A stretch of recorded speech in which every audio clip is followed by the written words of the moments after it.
اور اگلا جملہ نبی علیہ السلام نے کیا ارشاد فرمایا؟ فرمایا قرات کیا ہے، دو قرات کیا ہیں، ایک قرات کیا ہے؟ نبی علیہ السلام نے فرمایا اصغرہما مثل احد، کہ چھوٹے سے چھوٹا قرات بھی جو ہوتا ہے اس کا وزن احد پہاڑ کے برابر ہوتا ہے۔ جنازہ پڑھا تو ایک قرات ملا، اجر ہی اجر، اور اگر جنازہ پڑھنے کے بعد جنازے کی اتباع کرتے ہوئے قبرستان تک چلا گیا تو 2 قرات ثواب ملے گا، اور فرمایا چھوٹے سے چھوٹا قرات اس کا جو وزن ہے وہ احد پہاڑ کے برابر ہوتا ہے۔ اتنی نیکیاں اللہ کریم اس کے کھاتے میں داخل فرمائے گا۔ پھر حضرات گرامی قدر، حضرت عبداللہ ابن عباس کے صاحبزادے کا انتقال ہوا۔ آپ نے اپنے غلام سے فرمایا جاؤ دیکھو جنازے کے لیے کتنے لوگ جمع ہو گئے ہیں۔ انہوں نے آ کر عرض کیا کہ بہت سارے لوگ جمع ہو گئے ہیں۔ آپ نے فرمایا تعداد 40 کو پہنچ گئی ہے؟ کہا جی 40 افراد جمع ہو گئے ہیں۔ تو آپ نے فرمایا آؤ پھر جنازہ پڑھے، کیونکہ آقا کریم صلی اللہ علیہ وآلہ وسلم نے فرمایا کسی مسلمان کے جنازے میں ایسے 40 آدمی شریک ہو جائیں جنہوں نے کبھی شرک نہیں کیا اور اللہ رب العزت کے حق کے ساتھ کسی کو شریک نہیں کیا، 40 آدمی ہوں، متقی ہوں، صالح ہوں اور کبھی شرک نہ کیا ہو، تو نبی علیہ السلام نے فرمایا ان 40 آدمیوں کی دعا جنازے کے حق میں قبول کر لی جاتی ہے۔ وہ جنازہ صاحب جنازہ بخش دیا جاتا ہے اور اس کی بخشش ہو جاتی ہے۔ اس کے بعد چوتھا عمل نبی علیہ السلام نے ارشاد فرمایا جو نیکیوں والے پلڑے کو بھاری کرے گا، آقا کریم صلی اللہ علیہ وسلم نے فرمایا اولاد کی وفات پر صبر کرنا۔ اولاد کی وفات پر بولیے نا صبر کرنا، یہ نیکیوں والے پلڑے کو، میزان کو بھاری کر دے گا، کیونکہ اولاد جگر کا ٹکڑا ہوتی ہے۔ اور ایک حدیث کے اندر مفہوم ہے کہ جس وقت کسی کے بیٹے یا بیٹی کی روح کو قبض کیا جاتا ہے، فرشتے جب لوٹ کر جاتے ہیں تو رب کریم فرماتا ہے کہ میرے بندے کو کس حال میں چھوڑ کر آئے ہو؟ تو وہ کہتے ہیں الہی جب ہم نے اس کے بیٹے یا بیٹی کی روح کو قبض کیا تو وہ زبان سے استرجاع کہہ رہا تھا، زبان سے انا للہ و انا الیہ راجعون کے لفظ پڑھ رہا تھا، اس نے کوئی شکوہ نہیں کیا۔ تو رب فرماتا ہے جانتے ہو تم اس کا دل کا پھل چھین کر لائے ہو، دل کا چین تم لے آئے ہو۔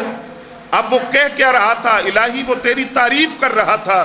تو رب فرماتا ہے جنت میں اس کے لیے گھر بناؤ اور اس گھر کا نام رکھو بیت الحمد، اللہ کی تعریف کرنے والوں کا گھر، جو اولاد کی وفات پر صبر کرتے ہوئے زبان سے کوئی شکوہ نہیں کرتا، شکایت نہیں کرتا، تو اللہ کریم قیامت کے دن اس صبر کے بدلے اس کے نام اعمال کو اور میزان کو، نیکیوں والے پلڑے کو بھاری فرمائے گا۔ نبی علیہ السلام نے فرمایا بخن بخن، واہ واہ۔ اب جس پر حضور واہ واہ فرمائے، واہ واہ، حضور فرما رہے ہیں بخن بخن بخمس ما اسقلہن فی المیزان۔ فرمایا 5 چیزیں ایسی ہیں جو نیکیوں والے پلڑے کو بھاری کر دیتی ہیں۔ سبحان اللہ کہنا، کہہ دے صاحب، الحمدللہ کہنا، اور لا الہ الا اللہ کہنا، اور اللہ اکبر کہنا۔ اب یہ 4 ہو گئے کلمات، اور 5ویں چیز فرمایا والولد الصالح یتوفی للمسلم فیحتسبہ، اور 5ویں چیز یہ ہے کہ کسی کا بیٹا فوت ہو جائے اور وہ اس پر صبر کرے اللہ تعالیٰ کی بارگاہ سے ثواب طلب کرتے ہوئے۔ تو یہ 5 چیزیں یعنی سبحان اللہ کہنا، الحمدللہ کہنا، لا الہ الا اللہ کہنا، اللہ اکبر کہنا، اور 5ویں چیز اولاد کی وفات پر صبر کرنا۔ نبی علیہ السلام فرماتے ہیں یہ 5 چیزیں ایسی ہیں جو نیکیوں والے پلڑے کو اوپر اٹھا دیتی ہیں، بھاری کر دیتی ہیں۔ تو جب اولاد جگر کا ٹکڑا چلی جائے، رخصت ہو جائے، تو پھر فرمایا زبان سے کوئی شکوہ اللہ تعالیٰ کی بارگاہ کے اندر نہیں کرنا چاہیے، زبان سے کوئی شکایت نہیں کرنی چاہیے۔ حضرات گرامی قدر شاید ابھی عرض کیا تھا کہ جس وقت آقا کریم صلی اللہ علیہ وسلم کے اس وقت اکلوتے صاحبزادے رخصت ہوئے اور دوسری طرف کافر تانا دے رہے تھے، تو حضرت خدیجہ کے چونکہ وہ صاحبزادے تھے تو آپ بہت روئیں۔ تو نبی رحمت صلی اللہ علیہ وسلم نے آپ سے فرمایا کہ آپ کیوں رو رہی ہیں؟ انہوں نے کہا حضور ابھی چھاتیاں دودھ سے بھری ہوئی ہیں اور قاسم دنیا سے چلے گئے، حضور کے شہزادے۔ تو قاسم دنیا سے چلے گئے، ابھی چھاتیاں دودھ سے بھری ہیں۔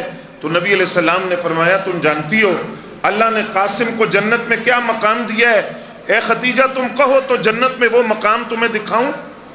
تو اب حضرت خدیجہ پاک کا ایمان دیکھیے، انہوں نے جواباً عرض کیا حضور مجھے آپ کی زبان پر یقین ہے، مجھے دیکھنے کی ضرورت نہیں ہے۔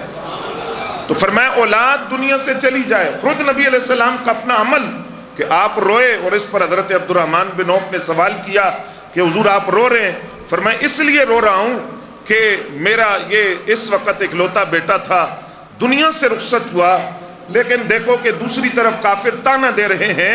تو نبی علیہ السلام نے فرمایا اے ابن عوف، یہ جو آنکھ کا اور دل کا غم ہوتا ہے اس پر کسی کا قابو نہیں ہوتا، لیکن باوجود اس کے کہ میرا دل بھی غم میں ڈوبا ہوا ہے کہ میرا بیٹا دنیا سے گیا، اور میری آنکھوں میں آنسو بھی ہیں، لیکن میں اپنی زبان سے کوئی شکوہ نہیں کروں گا۔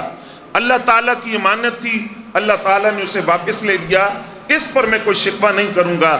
اور آخری چیز جو نبی علیہ السلام نے بیان کی، فرمایا جو نامہ اعمال کو، نیکیوں والے پلڑے کو، میزان کو بھاری کر دے گی، فرمایا وہ انسان کے اچھے اخلاق ہیں۔ کیا چیز جی؟ اچھے اخلاق۔ اور پہلے بھی عرض کیا حضرت ابو ذر غفاری کو نبی علیہ السلام نے جو نصیحت فرمائی، وہاں بھی اخلاق حسنہ کا ذکر کیا، اور یہاں بھی نبی علیہ السلام نے فرمایا ما شیء اثقل فی میزان المؤمن، بندہ مومن کے میزان میں اس سے وزنی چیز کوئی نہیں ہے، من خلق حسن، کہ وہ اچھے اخلاق سے پیش آئے، وَإِنَّ اللَّهَ لَيُبْغِضُ الْفَاحِشَ الْبَذِيَّ، اور فرمایا کہ اللہ کریم بے حیا بد اخلاق آدمی کو پسند نہیں فرماتا۔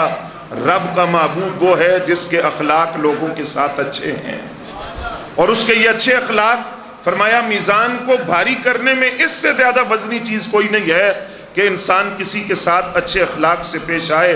آقا کریم صلی اللہ علیہ وسلم نے ارشاد فرمایا الا احدثکم باحبکم الی واقربکم منی مجلسا یوم القیامہ، کیا میں تمہیں بتاؤں کہ قیامت کے دن کون سب سے زیادہ میرے قریب ہوگا اور کون میرا محبوب ہوگا؟ عرض کیا حضور وہ کون ہے؟ فرمایا احسنکم اخلاقا، قیامت کے دن میرے قریب اور میرا محبوب وہ ہوگا جس کے اخلاق اچھے ہوں گے، لوگوں کے ساتھ اچھے اخلاق سے پیش آئے گا، خندہ پیشانی سے پیش آئے گا، مسکرا کر ملے گا، نرمی سے گفتگو کرے گا۔ جس وقت زید بن ثانہ جو پہلے یہودی تھے، نبی علیہ السلام سے قرض کا مطالبہ کیا، اور ابھی قرض ادائیگی کا وقت نہیں آیا تھا، قرض دینے کا وقت نہیں آیا تھا، بڑی سختی کے ساتھ قرض جب طلب کیا، یہاں تک کہ نبی علیہ السلام کی گردن میں چادر ڈال کر اس کو کھینچا، نشان پڑ گئے، تو حضرت فاروق اعظم رضی اللہ تعالیٰ عنہ اٹھ کر کھڑے ہوئے مارنے کے لیے، تو نبی علیہ السلام نے ان کو اشارہ کیا کہ بیٹھ جائے۔ پھر آپ نے فرمایا عمر ان کا جو قرض ہے وہ بھی واپس کرو، اور اس کے ساتھ 20 سا ان کو زیادہ دو۔ عرض کیا حضور یہ 20 سا زیادہ کیوں؟ فرمایا جو تم نے ان کو ڈرایا ہے، جو ڈرایا ہے 20 سا زیادہ دو۔ عمر تمہیں چاہیے تھا تم مجھے کہتے کہ میں ان کا قرض واپس کروں، اور ان سے کہتے کہ آرام سے اور اس نے سلوک کے ساتھ اپنے قرض کا مطالبہ کرتے، تو اس نے تو اپنا حق مانگا، تو لہٰذا تمہیں انہیں ڈرانا دھمکانا نہیں چاہیے تھا۔ جب یہ نبی علیہ السلام نے بات کی تو حضرت زید بن ثانہ کلمہ پڑھ کر دائرہ اسلام میں داخل ہو گئے، اور انہوں نے عرض کیا یا رسول اللہ صلی اللہ علیہ وسلم، میں نے اپنی مقدس کتاب کے اندر آپ کی جو صفات پڑھی تھی، ان صفات کے اندر ایک صفت رہتی تھی کہ جو خاتم النبیین ہے ان کی ذات میں حلم بڑا ہوگا، برداشت بڑی ہوگی، اور میں صرف وہ صفت دیکھنا چاہتا تھا۔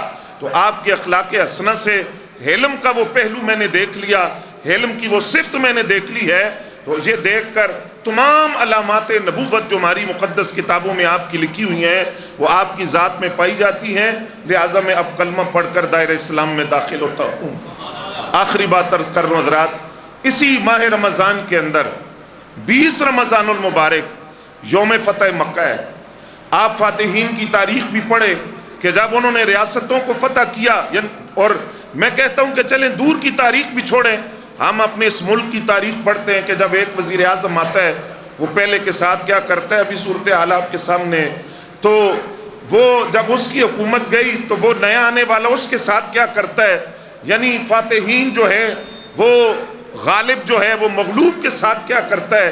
لیکن فتح مکہ نے اس تاریخ کو پلٹ کر رکھ دیا۔ جب نبی علیہ السلام مکہ میں داخل ہوئے تو فاتح کی حیثیت سے نہیں، آپ نے سیاہ رنگ کی یمنی چادر کا امامہ سر پہ باندھا ہوا تھا سرکار نے، اور اسامہ بن زید کو سواری پہ بٹھایا ہوا تھا ساتھ، اور ایک صحابی جس وقت مکہ میں داخل ہوئے اور اسلام کی شان و شوکت دیکھی تو ایک صحابی کی زبان سے یہ جملہ نکلا، الیوم یوم الملحمہ، آج انتقام کا دن ہے۔ نبی علیہ السلام نے فرمایا نہیں، الیوم یوم المرحمہ، آج انتقام کا دن نہیں، آج آمنہ کے لال کی رحمت کے جلوے بکھیرنے کا دن ہے۔ ہم کسی سے انتقام نہیں لیں گے۔ اور جس وقت کفار سامنے کھڑے ہیں جنہوں نے 13 سالہ مکی زندگی کے اندر نبی علیہ السلام پر ظلم اور اذیت کی ہر صورت کو روا رکھا، سارے سامنے کھڑے ہیں، اور نبی علیہ السلام نے ان سے سوال کیا، بتاؤ میں تمہارے ساتھ کیا کروں گا؟ پتہ ہے انہوں نے کیا کہا تھا؟ انہوں نے کہا تسی آپ بھی کریم ہو تے کریمہ دی اولاد ہو، آپ خود بھی کرم والے ہیں اور کرم والوں کی نسل ہے، ہمیں پتہ ہے آپ اپنی ذات کے انتقام نہیں لیتے۔ تو کیا اخلاق حسنہ تھے؟ نبی علیہ السلام نے فرمایا لا تثریب علیکم اليوم، جاؤ، یوسف علیہ السلام نے سگے بھائیوں کو معاف کیا تھا، میں آج اپنے خون کے پیاسوں کو آزاد کرتا ہوں۔ تو نبی علیہ السلام نے فرمایا نیکیوں والا پلڑا بھاری کرنے میں سب سے پہلے طویل خاموشی، اور دوسرا فرمایا تسبیح پڑھنا، تیسرا فرمایا اولاد کی وفات پر صبر کرنا، چوتھا فرمایا جنازوں کے اندر جا کر شرکت کرنا، اور پانچویں چیز نبی علیہ السلام نے فرمایا اچھے اخلاق کے ساتھ پیش آنا۔ الحمدللہ ماہ رمضان کی ان بابرکت ساعتوں کے اندر یہ جو ہمارے دروس کا سلسلہ تھا اس کی چوتھی نشست آج اپنے اختتام کو پہنچی۔ اللہ کریم اس کو اپنی بارگاہ میں قبول فرمائے، اور دوران درس اگر میری زبان سے کوئی ایسا جملہ یا لفظ غلط نکلا ہو اللہ کریم اسے معاف فرمائے، اور ہمیں یہ باتیں جو ہم نے عرض کی یہ فقط اٹھنا بیٹھنا نشست و برخاست نہیں ہوتا، کوشش یہ ہوتی ہے کہ ایسا موضوع منتخب کیا جائے کہ جس سے کسی کی اصلاح ہو، اور اس میں ترجیح پہلو یہ ہوتا ہے کہ سب سے پہلے میری اصلاح ہو، اور پھر جو کلام کر رہا ہوں سننے والوں میں سے کسی ایک کی بھی اصلاح ہو تو ہماری وہ کوشش اللہ تعالیٰ کی بارگاہ میں مقبول ہو جائے گی۔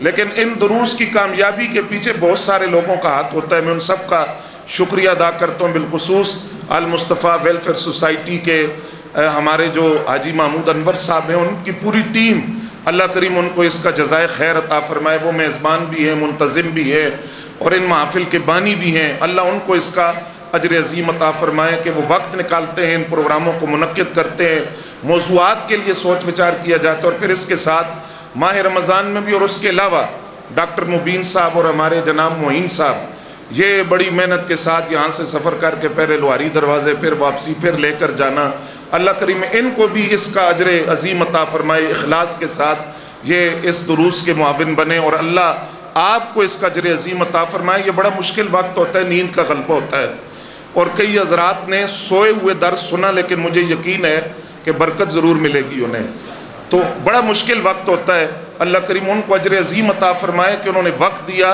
اور مشقت برداشت کر کے مسجد میں بیٹھے رہے، اپنی حاضری کو یقینی بنایا۔ اللہ آپ کی سماعتوں کو سلامت رکھے اور آپ کے ذوق کو سلامت رکھے، اور اس کاوش کو اللہ اپنی بارگاہ میں قبول و منظور فرمائے۔ ماہ رمضان کے جو چند ایام رہ گئے ہیں اللہ کریم ہمیں ان سے خوب مستفیض ہونے کی توفیق عطا فرمائے، اور دعا مانگیں قبولیت کی ان گھڑیوں میں الہی بشرط زندگی اگلا رمضان بھی ہمیں ضرور دکھانا تاکہ اس کی برکتوں سے ہم مستفیض ہو سکیں۔ وما علینا الا البلاغ۔